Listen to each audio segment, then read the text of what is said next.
Hello Weathering fans, and welcome to our 22nd Race for Terra Community Spotlight. In today's video we celebrate a hobby competition which I hosted back on January 4th for my Patreon supporters, and which we called Heavy Metal. The winner got a brand new Gallery Mobius SP airbrush from me, and the runner-up a set of Gallery metallic markers. There will be another competition in March, and I'm telling you all about it at the end of the video. So if this sounds interesting, make sure to watch until the end. Now, as you will see, our 5 entries tonight feature a Knight Errant Space Marine, a Dumpster and 2 Dustbins, a Star Wars Persuader tank droid, a Warhammer Psyker with a really big head, and a Trench Crusade Hell Knight. All in one video. Get ready, guys.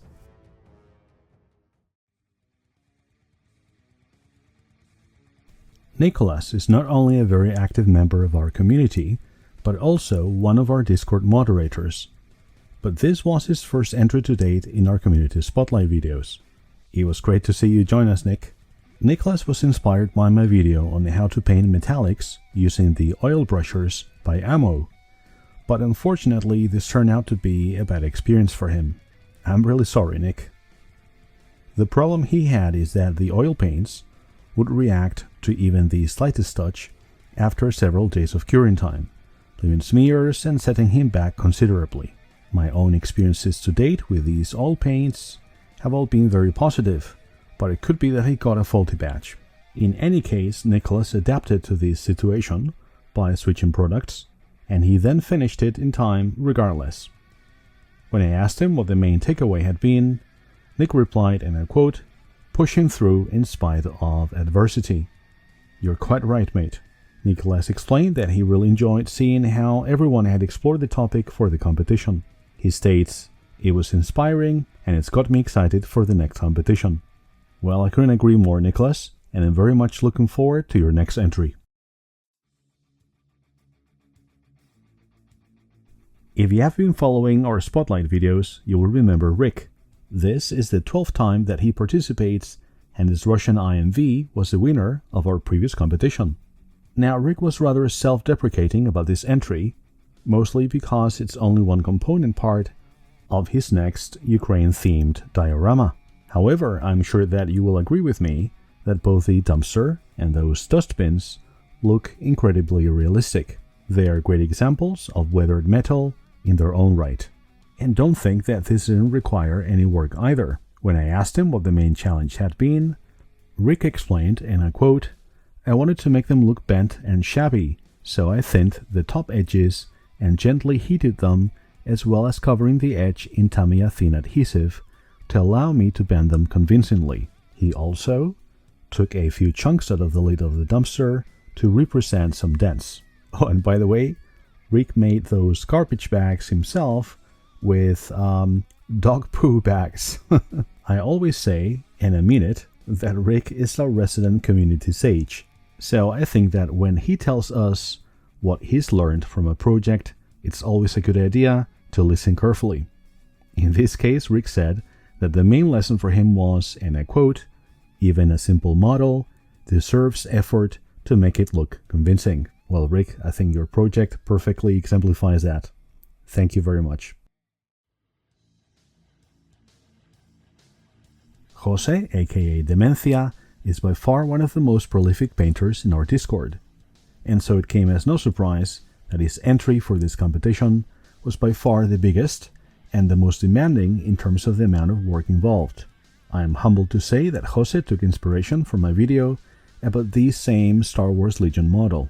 His awesome work here in creating tonal variation on those metallic panels is clearly better than my own was, and it shows that a bare metal finish doesn't have to be boring at all. Jose explains that his project inspired him to try new things, leaving his comfort zone in the process.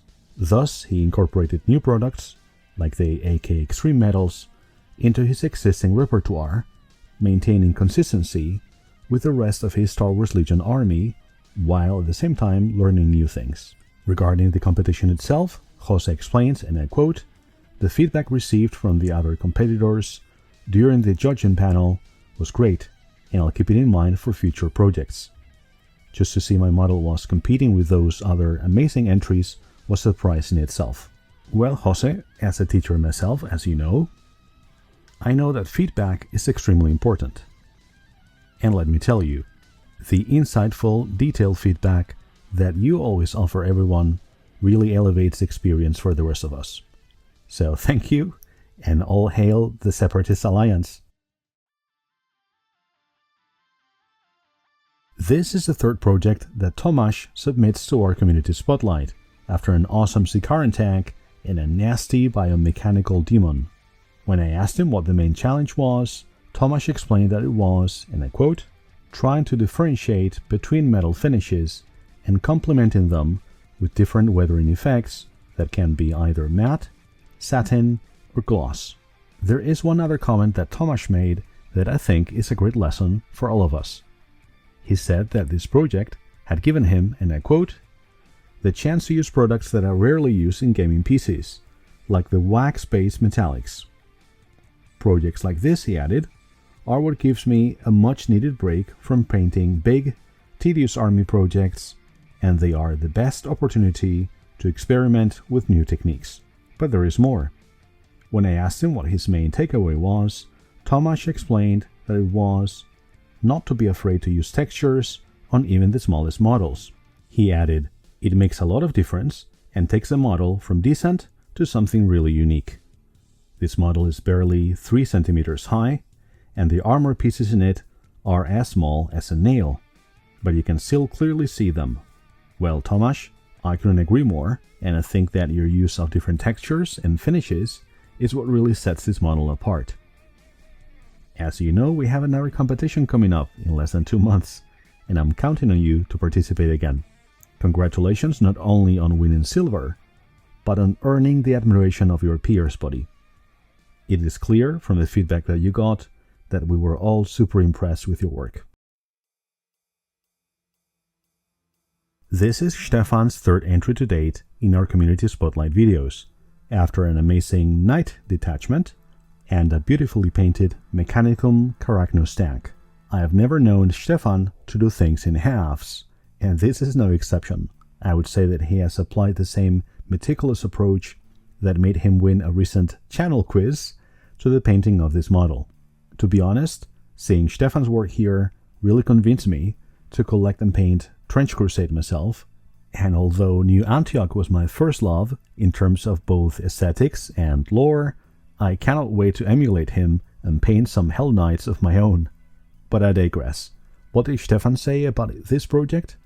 He explained that his aim was to convey the idea, and I quote, of something noble that has been corrupted and decayed. So the armor still has shiny parts, but if you look closely, there are small marks, dents, scratches, and stains everywhere. When I asked him what he had enjoyed the most, Stefan said, for this model, it was adding the gore. It's just 2 layers of effects, but it feels like part of the painting process, and it pushes the model to the final look and mood. The model, he adds, looks already kind of subtly evil, but the gore leaves no question of which side he fights for. Well, Stefan, all of us were thoroughly impressed with your work here. But I would like to say there was one thing which impressed me even more than the Hell Knight itself. The genuine humility with which you comport yourself, sir. At one point, we must have spent like 7 minutes non-stop, all of us, criticizing the pelt on the back of your knight, and how it didn't match the level of the metallics. Never mind the fact that this was a competition all about metallic paints. Both your work and your approach are an example for others to follow, Stefan. I mean that, and that is rare indeed. So guys, as I said at the start, there will be more competitions in coming months. The first one will take place on the 8th of March, and we've called it One Model to Rule Them All. In this one, participants will paint one of these awesome Thunder Warrior models by the Maker's Cult, and the winner will get another airbrush from me, this time my premium Gallery Swallowtail SD. This is their new top of the range, guys, a new trigger airbrush with an ingenious feeding system which can make it a side feed gravity airbrush or a siphon feed one. And it looks amazing. But I digress. I hope that you've all enjoyed tonight's spotlight video as much as I enjoyed hosting the actual competition. Once again, I would like to thank everyone who supported me on Patreon. Your generosity helps me keep the lights on, and your positive energy makes everyone else feel right at home in the Discord. Thank you all, and remember, keep it up and weather it out.